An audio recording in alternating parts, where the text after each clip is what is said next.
Welcome back to What Arty Noobs for General Disturbance. This is a Pershing. It's the Tier 8 American medium tank. It's located on the north spawn of Serene Coast and it's under the command of Jamie 2006 of FILO. Well, game started and he's moving away to the east side of the west side of the map. Oh, that was uncalled for. That SU-130PM. Manners.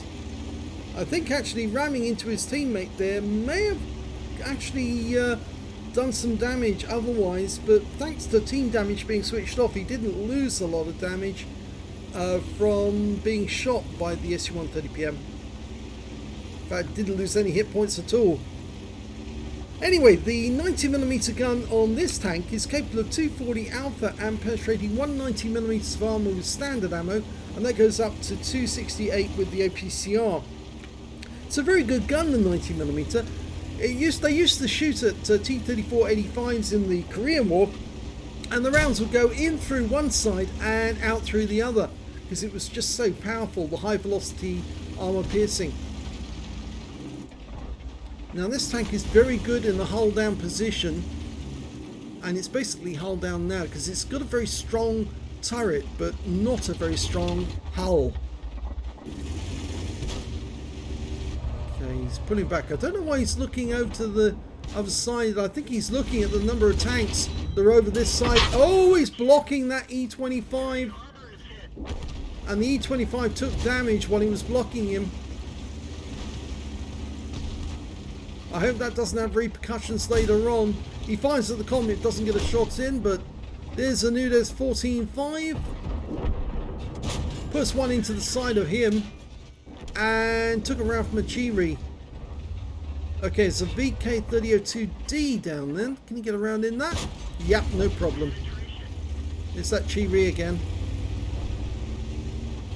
And I think he suddenly noticed there's far too many tanks on this side of the track, and there's a huge number of enemy tanks coming in from the peninsula and not really any tanks to block them. So it looks like he's headed off to the east side of the map, and looks like he's got some teammates coming with him. It's a P43 Tur, and I think that he's got another, yes, there's a Progetto coming with him as well, and a KD-13.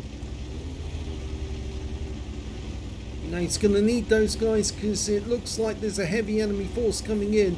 If they don't deal with that lot, they're going to lose the game. Our force looks as if it's going to bulldoze its way straight into the enemy cap area, but it looks like the enemy's about to do the same to us. Well, Jamie's got the Progetto on point at the moment. Both got 90mm guns.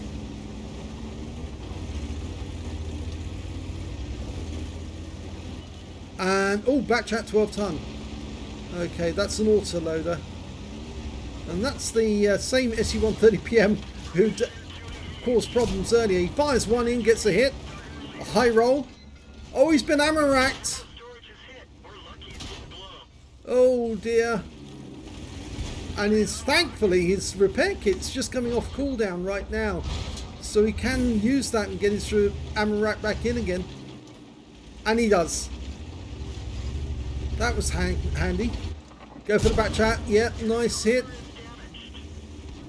Try and do the same again. All the back chats are one shot now. Go for it. Gets him out of the game. That E25 is definitely after the SU-130PM, and he gets the kill. Can Jamie get the kill on him? Fires one in. Go for the second. Yes, he gets the E25, but he took a 90mm round from the Progetto, and he's just been hitting the track, so he can't repair because he's got no repair kit yet. And the Progetto's basically guarding him against that enemy Progetto. Puts one in, high roll, and oh, T28 prototype needs to pull back. In fact, both him and the Progetto pulling back because these guys mean business. Unfortunately, Jamie's the one who took the round from the Progetto. T28 prototype, can he put a round in? Yep. High roll again. Needs to immobilise this guy. Puts a track around in. Our guys are capping at the other end.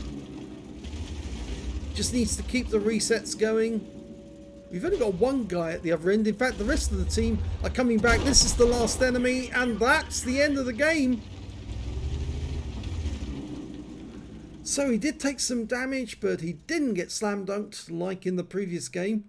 So let's have a look and see how well he did.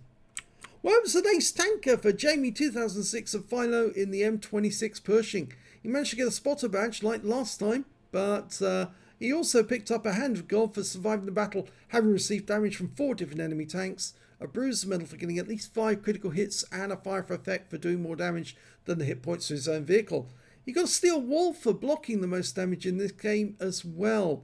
And let's have a look at the team scores. Well, in this one, he managed to get the highest damage, 3,017 hit points, but I suspect that he lost the high caliber simply because he had that accident with the SU-130PM right at the start of the game where he banged into the guy.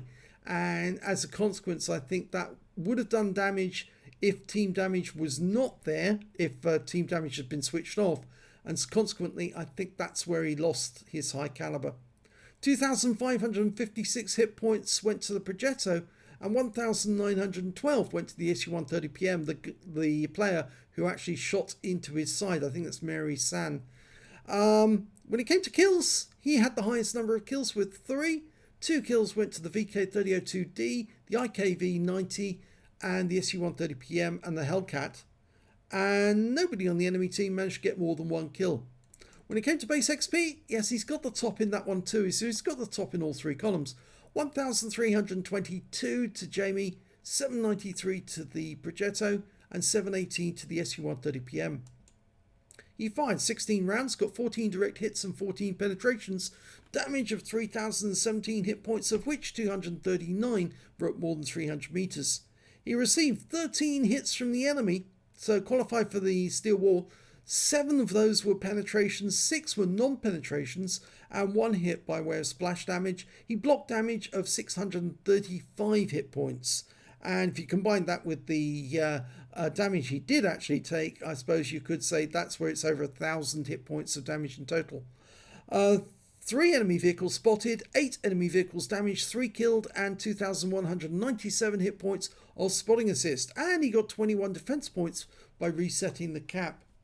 On a premium count, he earned 36,723 credits, got 11,017 for battle payments, total 66,102.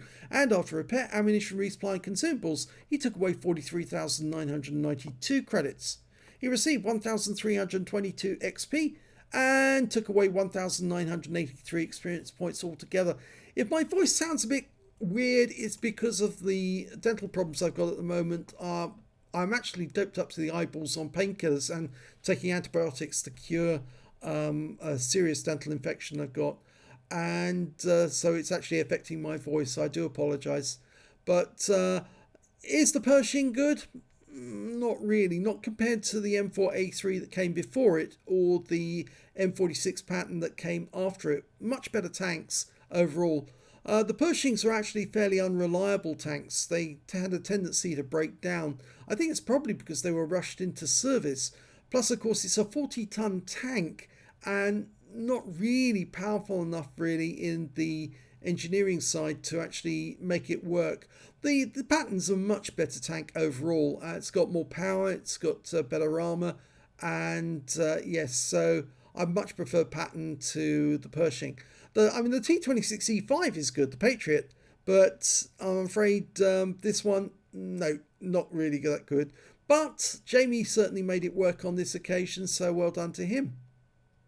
If you enjoyed this replay, please give this video a like and do subscribe to our channel, please. And thanks for watching.